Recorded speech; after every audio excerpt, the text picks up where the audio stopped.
Okay, thank you. Good afternoon, everyone. I would like to call the meeting to order and acknowledge that we're in Treaty 1 territory, the home and traditional lands of the Anishinaabe, Ojibwe, Innu, Cree, and Dakota peoples, and in the national homeland of the Red River Métis. Our drinking water comes from Shoal Lake 40 First Nation and Treaty 3 territory.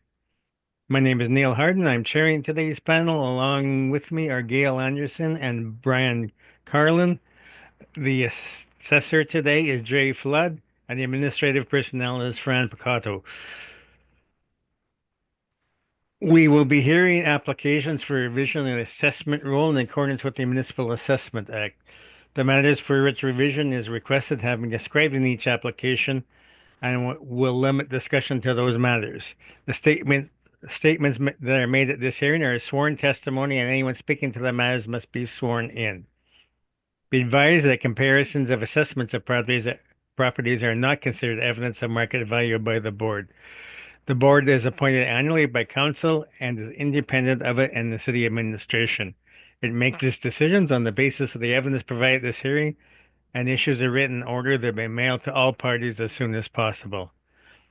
Please note that the board's decisions with respect to an application may be appealed to the Manitoba Municipal Board if the matter pertains to assessed value or classification, or to the Court of King's Bench if the matter pertains to the application of exemptions from taxation.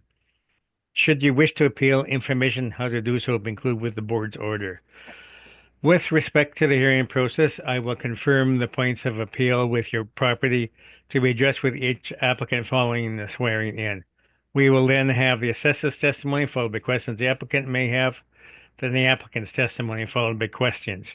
Each side will have an opportunity to summarize if they wish. Once all the evidence about an application has been brought forward, the applicant may leave. The process will repeat for each item on the docket today. The session will close after all the applications have been heard, and the board will deliberate in private and make its decisions. You'll receive the board's decision by registered mail as soon as possible. As information, all public hearings are live streamed, recorded, and will be part of the public record. We'll be hearing item 3 on our docket today. Ms. Picato, please affirm the assessor's and applicant's testimony. Madam Assessor, please state your full name. Lisa Drinkwood. Do you affirm that the evidence you're about to give at this hearing is the truth, the whole truth, and nothing but the truth? I do. Thank you. Thank you. Mr. Applicant, please state your full name. Rod Flutter. Do you affirm that the evidence you're about to give at this hearing is the truth, the whole truth, and nothing but the truth? Do, thank you. Thank you. Okay, so the sole property on today's agenda is 238 Lilac Avenue. Uh, so you can begin, Ms. Flood. Thank you. File number 24-2947, roll number 12022903500. Address is 238 Lilac Street. Roll year 2025 with the reference date of April 1st, 2023. Assessed value 671,000. We have it parcel use as a retail store with a land area of 15,535 square feet, with a plan area of 2,250 square feet. If you go to my page 2, or pages 2 and 3, is the aerial and street view photos of the property. You can see the rather large parking area that they have. Pages 4 is our request for information and the subject sale history. The most recent sale in 2015 for 412,000.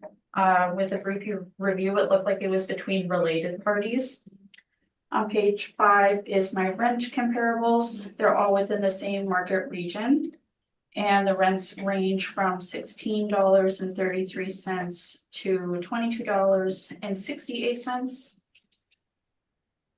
On my page 6 is our market income. On the main floor, the standard restaurant for the main floor is 2,250 square feet. We're using a $20.55 rate with the basement of 1,200 for $3.70. Our potential rent is $50,678 with 4% vacancy loss, 3% expenses, and $9 for shortfall, for a net operating income of $45,949 with a capitalization rate of 6.85%. for a value of $671,000. On my page 10 and 11 is the income and expense questionnaire that was provided by the owner. They have 25 stalls and their monthly rent is 75, and they reported the annual for parking at 3,230.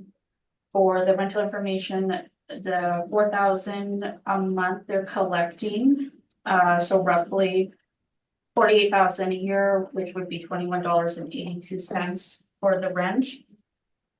With the property, we are using the income approach. Because of the large area for the parking, for the next cycle, we will conduct a further review on if we'll add additional land to the value. And that is my presentation. Thank you. Okay, questions, Mr. Slaughter? Just a few. Thank you very much. Ms. Flood, thanks for the presentation.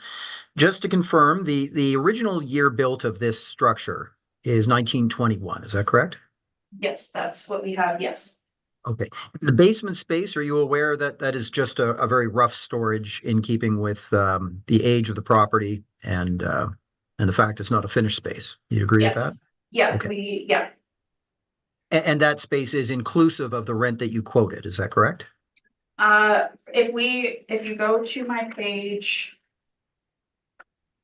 6, we do have the main floor and the basement separated.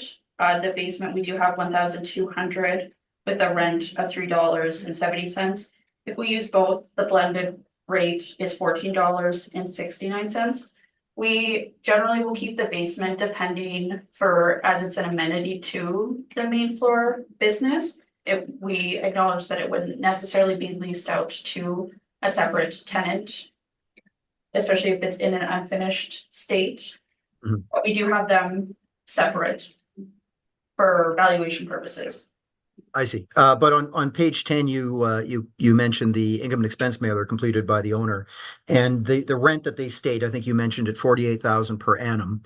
That is, to be clear, inclusive of the basement and the main floor. It's the entire property, correct?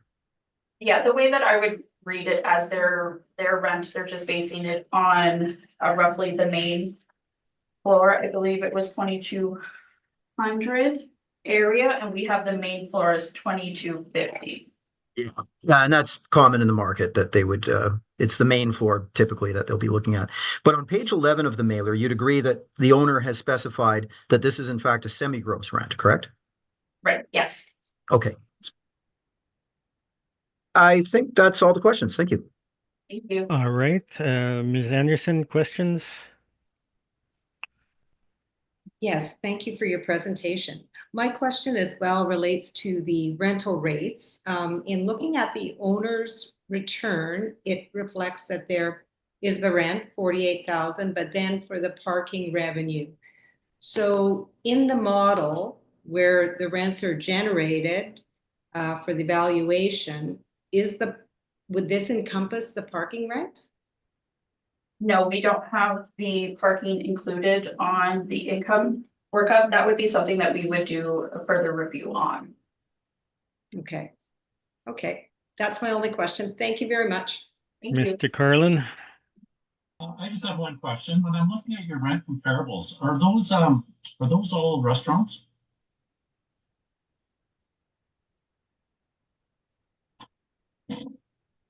Yes, they are. Okay, thank you.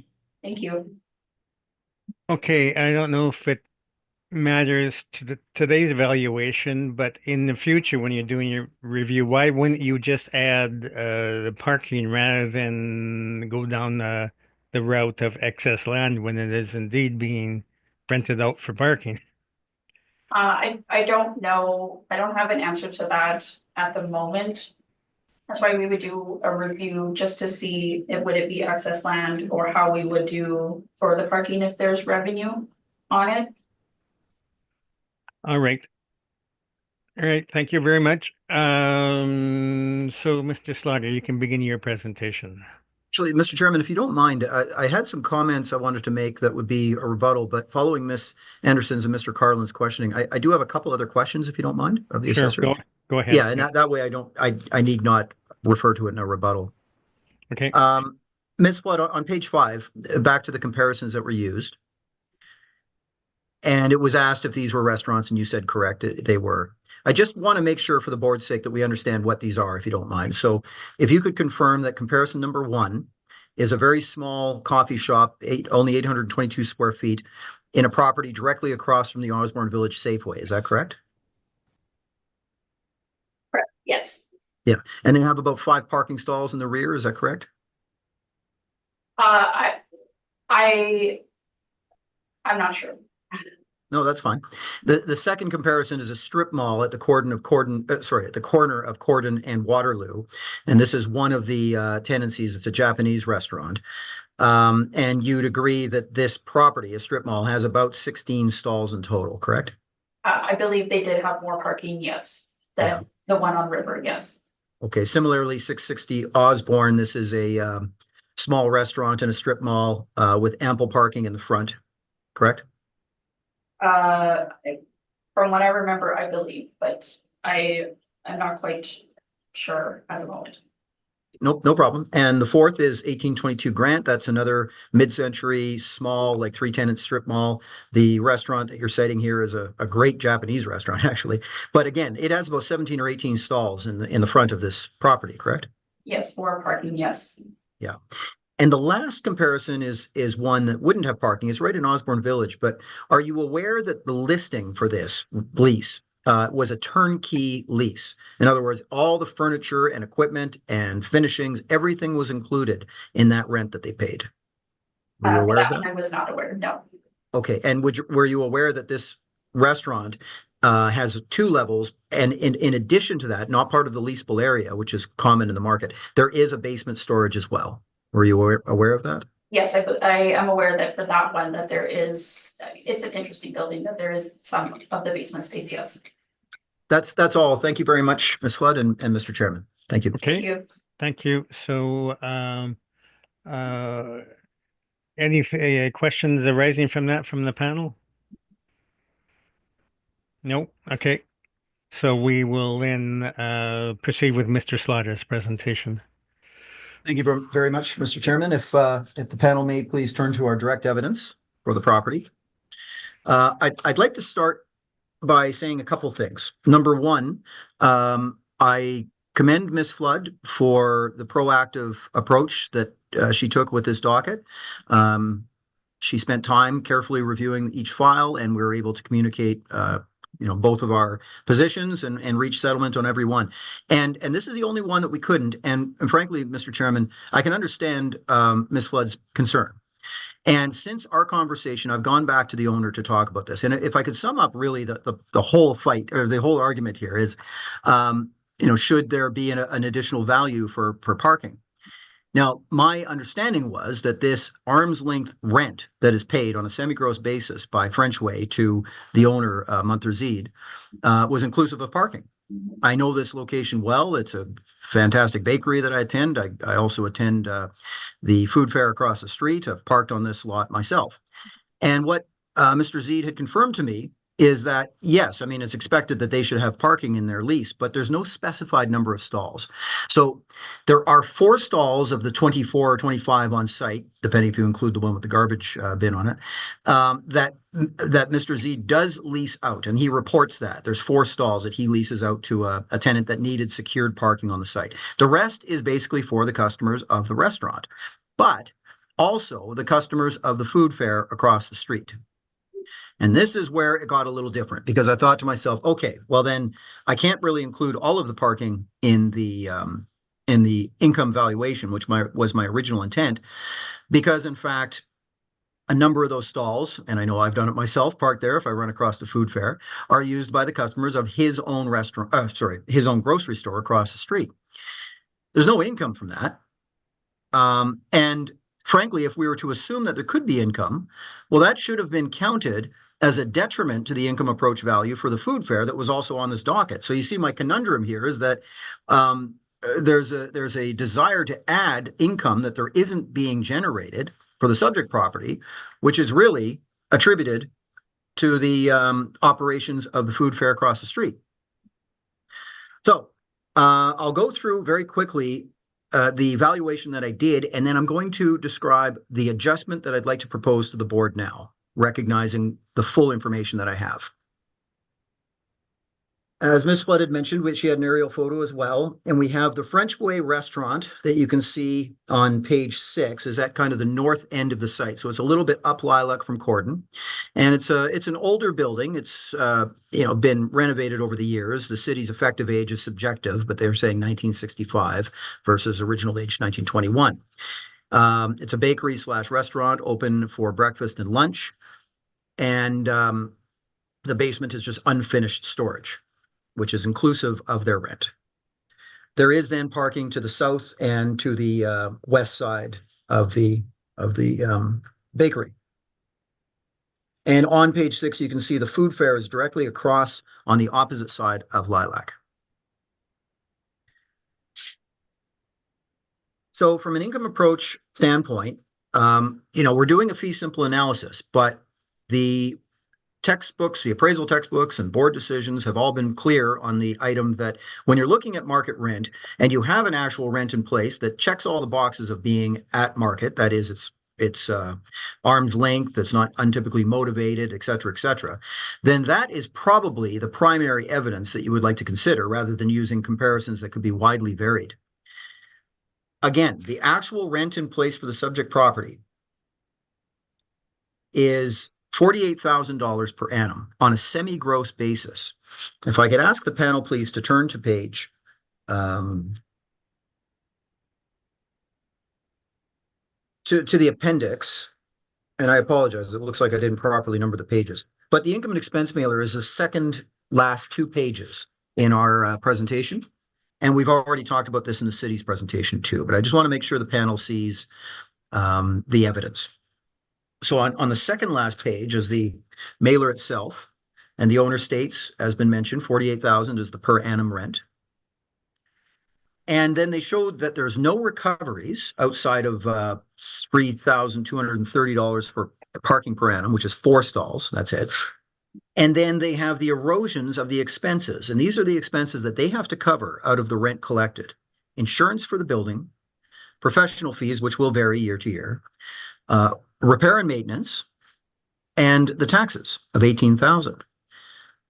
So when on page 11, you'll see that the owner has very clearly said that this is a semi-gross rent and these items are inclusive of the rent paid. So if we walk through the math on that, Mr. Chairman, what that means is $48,000 per annum. When we It's frozen. that equates to $21.82 a square foot. Okay, could you repeat that? You were kind of frozen there for a minute on the video feed. Sorry. Okay. Am I okay now? Yep. Okay. So I'm just going to reiterate the math on the actual lease in place, arm's length lease, $48,000 per annum. And if we apply only the main floor area, 2,200 square feet as cited by the owner, leasable area, that equates to $21.82 a square foot, semi-gross. We would then have to deduct the insurance, building insurance, and we should be deducting the taxes and the repair and maintenance as well.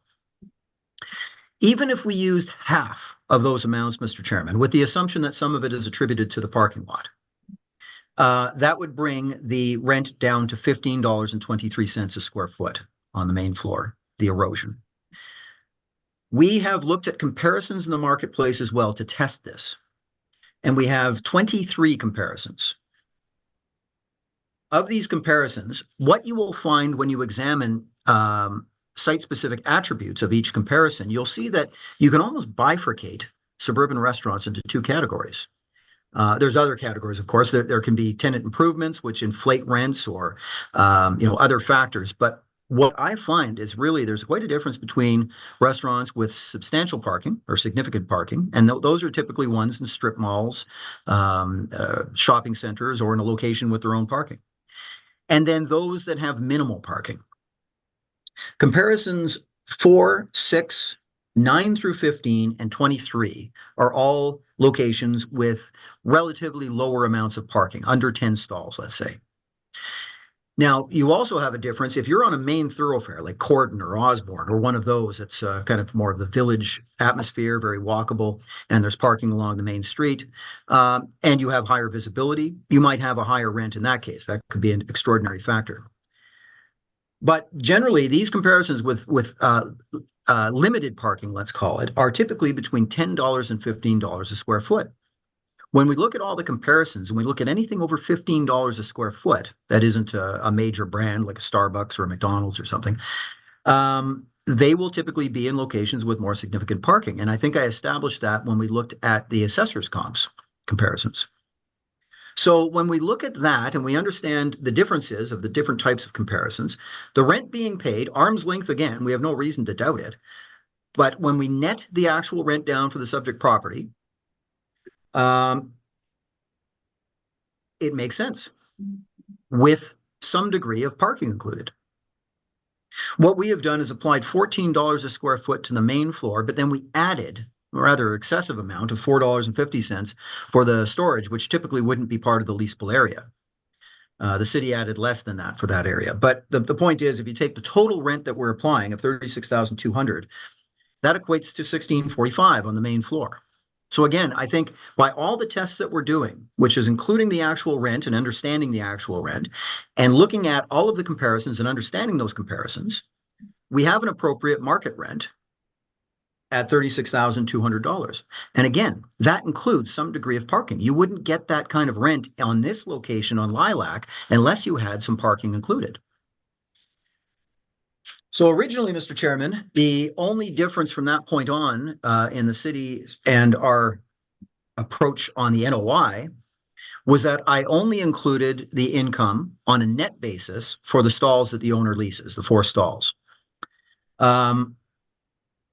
We typically will be about half the net for parking from the gross. The city parameters, which I include in our evidence, state that suburban parking will typically be between $21 to $39 a square foot, or sorry, per stall per month net. So we approximated that on $35 per stall times the 4 stalls, and we would have a net income addition of $1,680. Here's where our approach has varied since I've submitted our evidence.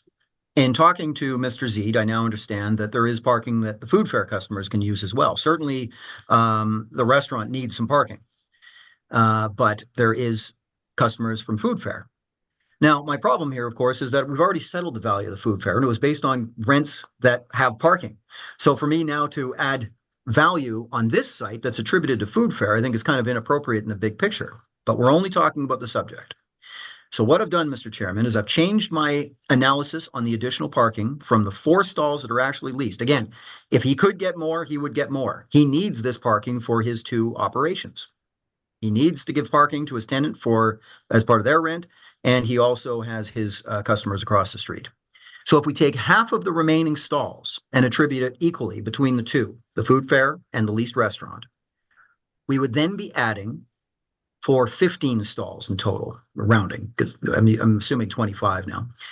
In other words, we're leaving 10 stalls as part of the rent. So 15 stalls added, I would then change my additional income that I have on page 15, Mr. Chairman, for other income. It would increase from $1,680 to $6,300. 15 stalls, $35 net per stall. The other difference is that with the information I now have and my discussions with Ms. Flood, we'd agree to the city's capitalization rate of 6.85%. So what we'd be looking at on page 15 is a revised NOI of $38,785. This is with the actual, or our interpretation of the actual rent balanced to market, parameters for vacancy, parameters for non-recovered expenses, and adding 15 stalls. And then we would accept the 6.85% cap rate. And that would bring us to a revised value much higher than we have in our evidence, Mr. Chairman. It would come to $566,000. And I trust what I've done will be acceptable to the city. I'm not saying that they might agree to this value, but be acceptable in our approach on how we navigate parking which is not generating additional income, it can't, because it would be at the sacrifice of either the rent for the subject property or the operations of the food fair. But I think we found a way to navigate this that it would be acceptable to the owner and hopefully the city. In the appendix, again, is the parameters from which we determine the net rent per stall and the owner's income expense mailers. And that would complete our presentation, Mr. Chairman. I thank you very much. And again, I'd like to revise our requested value to $566,000.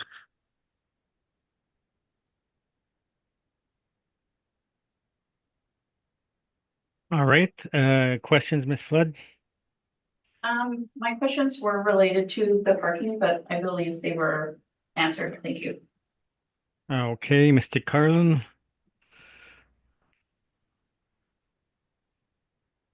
No, I don't think I have any questions. Thank you. Okay, Ms. Anderson. My question is, I didn't catch the amount, Mr. Slaughter, that you indicated for the additional revenue for the 15 parking stalls. If you can repeat it? Certainly. Yeah. So again, I'll just reiterate there's 25 stalls total. One of them actually has a bin on it, but let's just say 25. And 4 are leased, so we have to add that. Of the remaining 21, what I've done is split it down the middle. So I have 11 attributed to the food fair, hypothetically, and then 10 are part of the rent for the French Way. So that means 15 stalls in total, Ms. Anderson, are being added. The 4 leased plus the 11 for food fair. At the $35 per stall per month is $6,300 in additional income.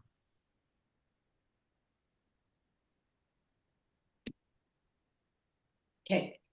Thank you very much. you. That's my only question. Okay, just for clarity then, that's the total of 6,300 additional income and not 6,300 plus a 1,680. Oh, that's correct. It's replacing the 1680 because that Okay. was the 4 stalls. Yeah. Yeah, I just wanted the surety on that. That's what I thought. Thank you. All right. So I have no more questions then. So we've now heard all the items on today's very truncated agenda, and this hearing is now adjourned. So thank you very much to the parties for your able presentations once again. Thank you very much. Thank you. Thank you. Thank you.